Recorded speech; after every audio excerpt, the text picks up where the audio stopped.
इस कहानी की शुरुआत होती है 19 साल के एक ऐसे नौजवान लड़के से जिसका नाम मार्क जुकरबर्ग है।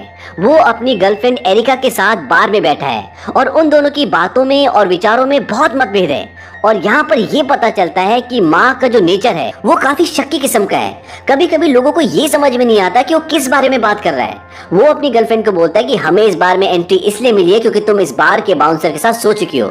इस बात पर एरिका बोलती है कि वो मेरा अच्छा दोस्त है और तुम ऐसा सोच भी कैसे सकते हो।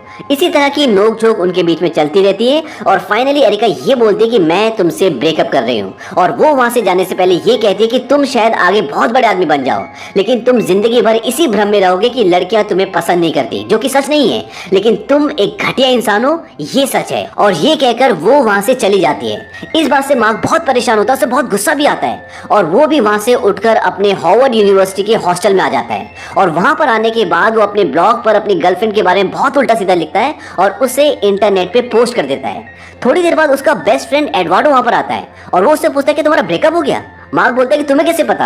एडवार्डो कहता है कि मुझे नहीं, सारे कैंपस को पता है क्योंकि सब ने तुम्हारा ब्लॉग पढ़ लिया है। और तभी मार्क के दिमाग में एक आइडिया आता है। वो सोचता है क्यों ना एक ऐसी वेबसाइट बनाई जाए जहां पर कॉलेज की सभी लड़कियों की फोटो डाली जाए और लोगों से ये कहा जाए कि उनकी खूबसूरती के आधार पर उन्हें रेटिंग दी जाए। पर उसके दिमाग में ये सवाल उठता है कि इतनी सारी फोटोज लाई कहां से। अब क्योंकि मार्क एक कंप्यूटर एक्सपर्ट है, इसीलिए वो हार्वर्ड यूनिवर्सिटी की वेबसाइट को हैक करके वहां से सारा डेटा चुरा लेता है और फिर अपनी बनाई हुई वेबसाइट फेस मैच पे डाल देता है, जिसकी वजह से लोग उस साइट पे इतना विजिट करते हैं कि हार्वर्ड यूनिवर्सिटी का नेटवर्क क्रैश हो जाता है, क्योंकि सबके लिए एक नई चीज है और सब इसे बहुत पसंद करते हैं। जब हार्वर्ड यूनिवर्सिटी को यह पता चलता है कि उनका सर्वर मार्क की वजह से क्रैश हुआ था क्योंकि उसने एक ऐसी वेबसाइट बनाई है जहां पर पूरी यूनिवर्सिटी के स्टूडेंट्स विजिट कर रहे हैं और उस वेबसाइट को बनाने के लिए उसने यूनिवर्सिटी के डेटा को चुराया है, तो सजा के तौर पर वो 6 महीने के लिए मार्क को क्लासेस अटेंड करने के लिए बैन कर देते हैं। वहीं दूसरी तरफ फेस मैच की पॉपुलैरिटी बहुत बढ़ जाती है और इसकी पॉपुलैरिटी की वजह से हार्वर्ड में पढ़ रहे कैमरॉन और टाइलर, जो कि जुड़वा भाई हैं, और उनके बिजनेस पार्टनर दिव्य नरेंद्र को एक आइडिया आता है। वो सोचते हैं क्यों ना मार्क की मदद से एक ऐसी सोशल वेबसाइट बनाई जाए जिसमें लोग अपनी मर्जी से दोस्त बना सकें, फोटो डाल सकें और डेटिंग कर सकें।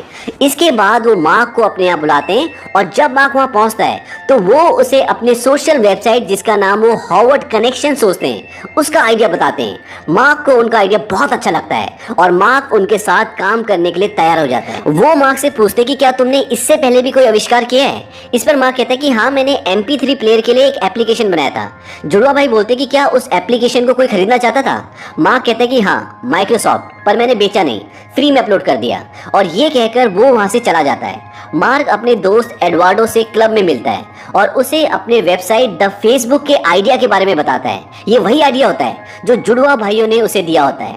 मार्क अपने दोस्त से कहता है कि हम $1000 से शुरुआत करेंगे, जिसमें कंपनी में 70% मेरा और 30% तेरा हिस्सा होगा। एडवार्डो बोलता है कि ये तो कमाल का आइडिया है और वो तुरंत हाँ कर देता है। और इसके बाद मार्क दिन रात फेसबुक को बनाने में जुट जाता है।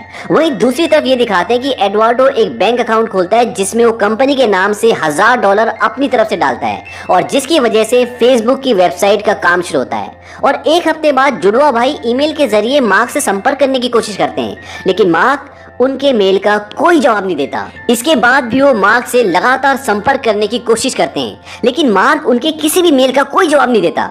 वो उन्हें पूरी तरह से इग्नोर कर देता है। धीरे धीरे द फेसबुक की पॉपुलैरिटी बहुत ज्यादा बढ़ जाती है और जब इस बात का पता जुड़वा भाइयों को चलता है तो उन्हें बहुत बुरा लगता है और वो सोचते हैं कि मार्क ने उन्हें धोखा दिया है, जिसकी वजह से वो हार्वर्ड यूनिवर्सिटी के प्रेसिडेंट से कंप्लेंट करने जाते हैं। पर वो उनकी बात को सीरियसली नहीं लेता। प्रेसिडेंट बोलते हैं कि तुम्हारे पास क्या सबूत है कि वो तुम्हारा आइडिया था। इस बात का कोई जवाब न होने की वजह से वो दोनों वहां से चले जाते हैं और गुस्से में ये तय करते हैं कि हम कोर्ट में मार्क के ऊपर केस करेंगे। वहीं दूसरी तरफ द फेसबुक की पॉपुलैरिटी से खुश होकर एडवार्डो मार्क से कहता है कि अब द फेसबुक से पैसे कमाने का समय आ गया है। पर मार्क इस बात का कोई जवाब नहीं देता क्योंकि उसका पूरा ध्यान फेसबुक को बेहतर से बेहतर बनाने में लगा रहता है।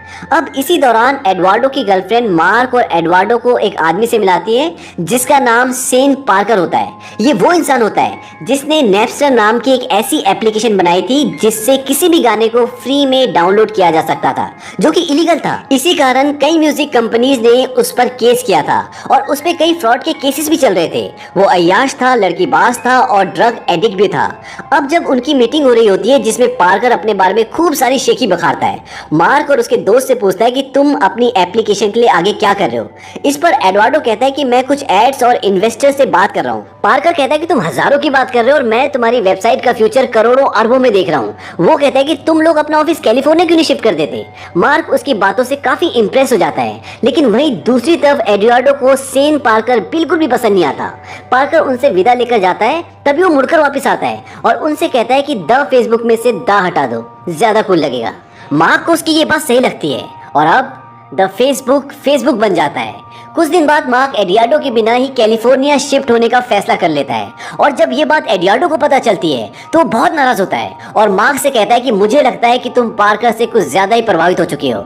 इस पर मार्क और एडियाडो में काफी नोकझोंक भी होती है, लेकिन फाइनली एडियाडो मान जाता है और दोनों ये फैसला करते हैं कि एडियाडो न्यूयॉर्क में ही रहकर कंपनी के लिए बिजनेस लाएगा और मार्क कैलिफोर्निया में रहकर ऑफिस संभालेगा। कैलिफोर्निया ऑफिस में काम बहुत तेजी से चल रहा होता है। मार्क अपने ऑफिस में काम करने के लिए सारे कर्मचारी यंग रखता है, जो कि काम के साथ साथ मस्ती भी करते हैं। कंपनी का काम जोर शोर से चल रहा होता है, तभी एक दिन उनके ऑफिस में दरवाजे की बेल बजती है और जब मार्क दरवाजा खोलता है तो वहां पर पार्कर खड़ा होता है, वही इंसान जिसने इन्हें द फेसबुक में से द हटाने का आइडिया दिया था।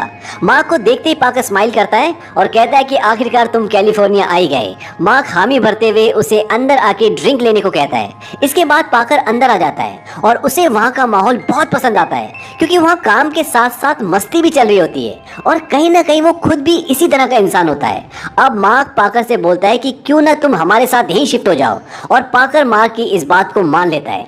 कुछ दिनों बाद एडियाडो कैलिफोर्निया आता है और जब वो ऑफिस की बेल बजाता है तो पार्कर दरवाजा खोलता है। उसे देखकर एडियाडो एकदम शॉक्ड हो जाता है कि ये यहाँ पे क्या कर रहा है और वो उससे पूछता है कि मार्क कहाँ है। इस पर पार्कर कहता है कि वो अंदर काम कर रहा है। अब एडियाडो मार्क के कैबिन में जाता है और गुस्से में मार्क से पूछता है कि पिछले 1 घंटे से एयरपोर्ट पे मैं तुम्हारा वेट कर रहा था, जहाँ तुम मुझे लेने आने वाले थे। इस पर मार्क पूछता है कि टाइम कितना हुआ है और जब वो अपनी घड़ी की तरफ देखता है तो कहता है कि मैं काम में इतना बिजी था कि मुझे याद ही नहीं रहा। फिर एडियाडो मार्क से पूछता है कि पार्कर यहाँ पे क्या कर रहा है। इस पर मार्क कहता है कि वो कंपनी के बिजनेस बढ़ाने में हमारी हेल्प कर रहा है। एडियाडो गुस्से में कहता है कि पार्कर कब से कंपनी का बिजनेस देखने लगा। इस बात का मार्क कोई जवाब नहीं देता और इस बात से एडियाडो नाराज होकर वापस न्यूयॉर्क चला जाता है और वो इतना गुस्सा होता है कि वो बैंक जाके फेसबुक के नाम पे खोले हुए अकाउंट को फ्रीज करवा देता है। इस घटना के कुछ ही दिनों बाद एडियाडो को मार्क का फोन आता है और मार्क कहता है कि तुम पागल हो गए जो तुमने कंपनी के अकाउंट को फ्रीज करवा दिया। तुम्हें पता है हमें एक बहुत बड़ा इन्वेस्टर मिला है जो $500 मिलियन हमारी कंपनी में इन्वेस्ट करने के लिए तैयार हो गया है। इस बात को सुनते ही एडियाडो बहुत खुश हो जाता है और वो कहता है कि मैं अभी जाके अकाउंट को दोबारा से एक्टिव करवा देता हूँ। फिर मार्क उससे कहता है कि तुम जल्दी कैलिफोर्निया आ जाओ, कंपनी को तुम्हारी बहुत जरूरत है। इसके बाद एडियाडो कंपनी का अकाउंट दोबारा से एक्टिव करवाता है और कैलिफोर्निया पहुंच जाता है। लेकिन जब वो ऑफिस पहुंचता है तो वहाँ का पूरा नजारा ही बदला होता है, क्योंकि वहाँ पर उसका स्वागत एक लीगल एडवाइजर करता है। वो लीगल एडवाइजर एडियाडो को एक पेपर देता है और कहता है कि इस पर हमें आपके साइन चाहिए। और जब एडियाडो उस पेपर को पढ़ता है तो वो देखता है कि उसका परसेंटेज जो पहले कंपनी में 30% था वो घटाकर 0.3% कर दिया गया है। इस बात से उसे बहुत गुस्सा आता है और वो बिना साइन किए हुए सीधा मार्क के पास जाता है, जहाँ पर पार्कर भी होता है। एडियाडो चिल्लाता हुआ अंदर जाता है, लेकिन मार्क उसकी बात नहीं सुन पाता क्योंकि वो हेडफोन लगाकर काम कर रहा होता है। एडियाडो उसके पास जाता है और उसका लैपटॉप उठाकर नीचे पटक देता है। इससे मार्क घबरा जाता है और उसकी तरफ देखता है और वहां पर जितने भी लोग होते हैं वो सब हैरान हो जाते हैं। एडियाडो मार्क से पूछता है कि तुमने ऐसा क्यों किया? ये कंपनी हम दोनों ने मिलकर शुरू की थी और मैं इस कंपनी का को फाउंडर हूँ। तुमने मेरे शेयर को 0.3% डाइल्यूट कर दिया। ऐसा लग रहा है जैसे तुमने मुझे फेसबुक से एकदम अलग कर दिया हो। पार्कर बोलता है कि अलग नहीं किया, तुम्हें फेसबुक से निकाल दिया गया है। एडियाडो बोलता है कि मेरा नाम मस्ट ऐड पर है। पार्कर बोलता है क्या तुम फिर से चेक करना चाहोगे? एडियाडो हैरानी से उसकी तरफ देखता है। तभी वो बोलता है कि तुम्हारा नाम वहां पर नहीं है क्योंकि वो हमने वहां से हटा दिया है। एडियाडो मार्क की तरफ देखता है और बोलता है क्योंकि मैंने अकाउंट फ्रीज करवा दिया था इसलिए। पार्कर बोलता है कि तुम्हें क्या लगता है ये कंपनी तुम्हारी बचकानी हरकतों को सहती रहेगी? एडियाडो बोलता है कि तुम्हें मेरी हरकतें बचकानी लगती है ना। अब मैं तुम लोगों से कोर्ट में मिलूंगा और मैं इस बार 30% नहीं बल्कि सब कुछ ले लूंगा। और आज जो तुम धोखे से इस कंपनी के कर्ता धर्ता बने हो, एक दिन मैं सब कुछ छीन लूंगा क्योंकि ये कंपनी तुमने नहीं बल्कि हम दोनों ने बनाई है। और ये कहकर पार्कर वहां से चला जाता है। एडियाडो के जाने के बाद मार्क एकदम गुमसुम बैठा रहता है और वो पाकर से कहता है कि तुम्हें उससे इस तरह से बात नहीं करनी चाहिए थी। इसके जवाब में पाकर कहता है कि कोई बात नहीं, मुझे फूल भेज दूंगा। लेकिन मार्क जानता है कि कुछ तो गलत हुआ है। वहीं दूसरी तरफ ये दिखाते हैं कि एडियाडो के साथ साथ जुड़वा ब्रदर्स ने भी मार्क पर केस कर दिया है। केस की सुनवाई के दौरान मार्क किसी भी सवाल का ढंग से जवाब नहीं देता। ऐसा लगता है कि उसे इन सब चीजों से कोई फर्क नहीं पड़ता। और केस की लंबी सुनवाई के बाद मार्क को जुड़वा भाइयों को, जिन्होंने मार्क को इस तरह की वेबसाइट का आइडिया दिया था, उन्हें $65 मिलियन देने पड़ते हैं और इसके बदले जुड़वा ब्रदर्स को एक नॉन डिस्क्लोजर एग्रीमेंट पे साइन करने पड़ते हैं। और वहीं एडियाडो को एक अननोन अमाउंट सेटलमेंट के तौर पर दिया जाता है। इसके साथ ही उसका नाम फेसबुक पे एज अ को फाउंडर हमेशा के लिए रखने का ऑर्डर दिया जाता है। अगर आज भी आप फेसबुक के पेज पर फाउंडर का नाम देखोगे तो वहां पर मार्क जकरबर्ग के साथ आपको एडियाडो का नाम भी मिलेगा। ये सारा सेटलमेंट होने के बाद मार्क जकरबर्ग एक जगह अकेला बैठा होता है। तभी उसकी वकील वहां पर आती है और वो उसे कहते हैं कि तुम घटिया इंसान नहीं हो मार्क, बस तुम्हें अपनी सोच बदलने की जरूरत है। और ये कहकर वो वहां से चली जाती है। उसके जाने के बाद मार्क अपने फेसबुक अकाउंट को लॉगिन करता है और अपनी एक्स गर्लफ्रेंड को सर्च करके उसे फ्रेंड रिक्वेस्ट भेजता है, जिससे ये पता चलता है कि मार्क को कहीं ना कहीं अपनी गलतियों का एहसास है। और इसी के साथ ये फिल्म, ये कहानी खत्म हो जाती है। फेसबुक बनाने के बाद मार्क जकरबर्ग दुनिया का सबसे कम उम्र का बिलियनियर बना। आज फेसबुक दुनिया की सबसे बड़ी सोशल नेटवर्क साइट है, जहां पर 2.4 बिलियन से भी ज्यादा एक्टिव यूजर्स हैं।